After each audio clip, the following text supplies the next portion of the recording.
Grabe mga kalingap po. Yung palayan para ng dagat. Hello madam people, good morning sa ating lahat. Sana nasa mabuti tayong kalagayan ngayon. Ito guys, bigyan ko lang ng pansin yung vlog ni Dawit for Love kung saan nabasa ang mga gamit ni Baby Beyonce, no? Kasi marami akong comment na nababasa na kasalanan pa pala ni Beyonce ang nabasa ang mga gamit. Ay nako, ang mga baser talaga. Walang masabi kundi puro mga masama. Ang sabi pa, kasalanan daw ni Beyonce nabasa ang mga gamit dahil babaya daw siya sa mga gamit niya. Kasalanan ba ni Beyonce na mabasa ang mga gamit niya? Sino ba naman ang magkagusto na mabasa ang mga gamit niyo? Sa hirap na maglaba, mahirap na bumili ng mga gamit at mga bigay pa ng mga sponsor, mga gamit nila na mamahalin. Gusto rin ba nila yun na mabasa? Gusto ba nila na masira ang mga gamit nila? Kaya nga sinundo sila ni Kuya Bala, ayaw nga nilang umalis doon dahil ayaw nila masira ang mga gamit nila. Hindi naman nila ginusto yun na masira, umulan, bumagyo. Kasalanan ba nila yun? Hindi yun. Nakakasama na tayo ng damdamin ng mga kapwa natin guys. Sana dandahan naman tayo sa pagsasalita ng mga bad comment. Siguro nababasa din nila yan. Kay Kalinga Pido, si Beyonce, nababasa nila yung mga bad comment.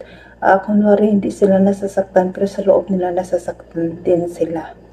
Tao din naman sila nasasaktan. Hayop nga nasasaktan, tayo pa kaya? Kaya guys, think positive lang tayo. Isipin natin yung kapakanan ng kapwa natin na hindi tayo nakakasakit. Dahil alam nyo, mahirap kaya na makabasa ka ng mga comment na hindi maganda. Kagaya ng mga keyboys na kagaya ng mga vlogger doon ang pupunta doon. Video lang daw ang ginagawa. Kahit pagkain hindi lang manadala. Isipin nyo guys, ang pagpunta ng mga vlogger doon sa kanila Beyonce. Tinawid nila ang baha, ang ulan para lang makapunta. Hindi ba nakakatuwa yun? Kahit pa paano, dinadalaw ka. Sa inyong palagay guys, di ba?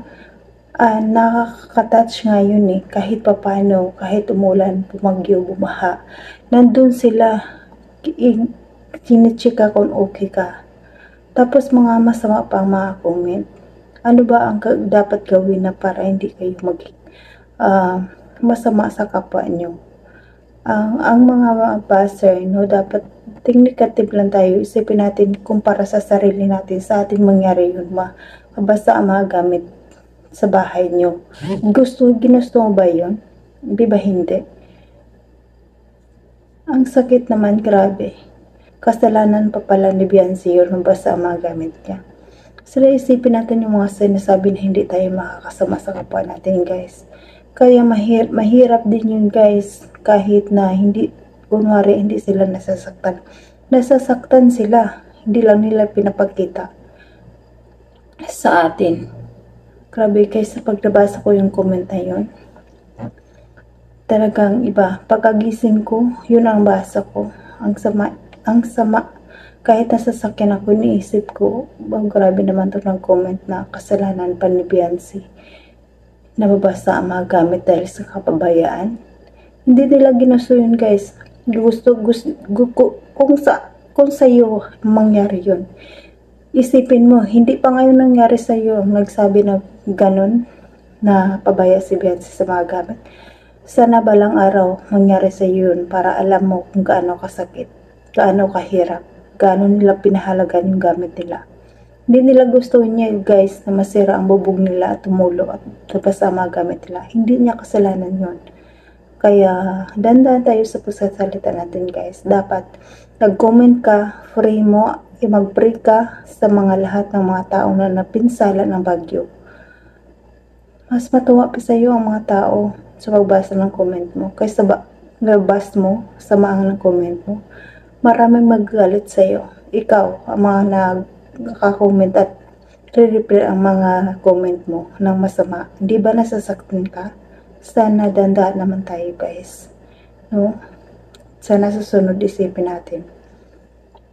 Tara.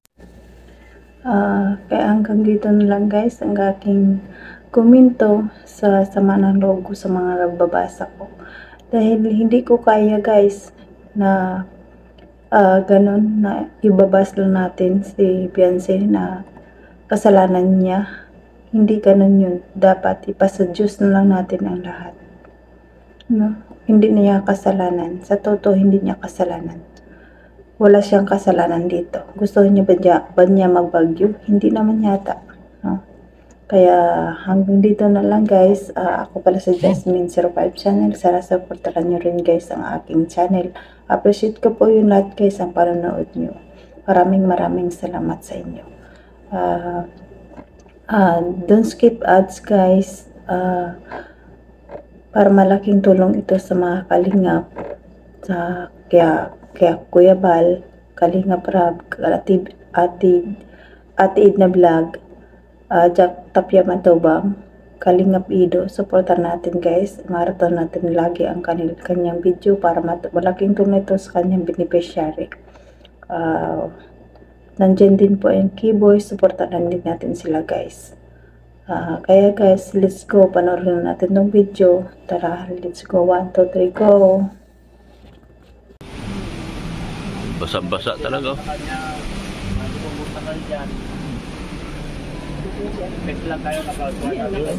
Talaga naman. Wala na yan. Oh, talaga. Wala na. Grabe. Pinasok na talaga sila mga kaligid. Ay, grabing lakas ng hangin. Ito na yung mata ng bagyo. Ito na yung mata ng bagyo. Basta yung mga gamit ni baby ni Beyonce. Wala na. Ito, wala na to. Basa na, oh. Oh.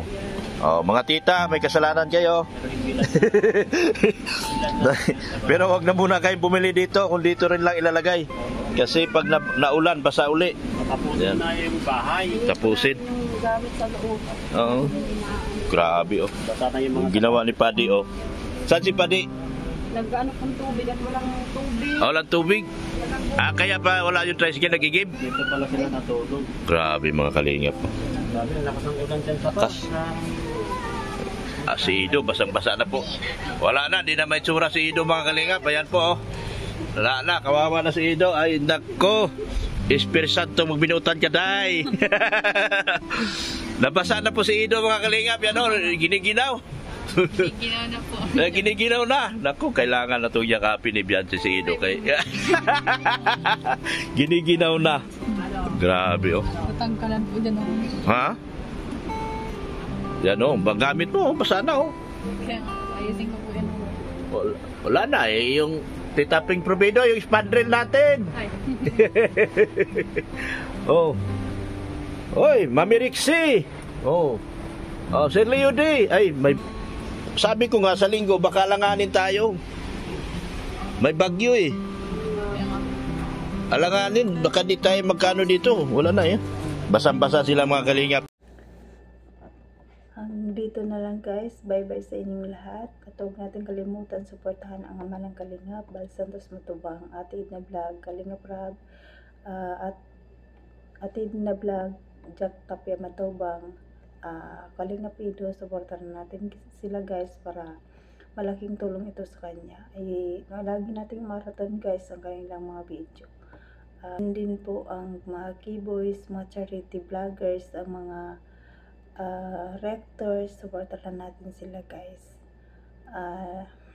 Lalo na ang Kalingap team. Salamat. Hanggang sa muli. Bye bye.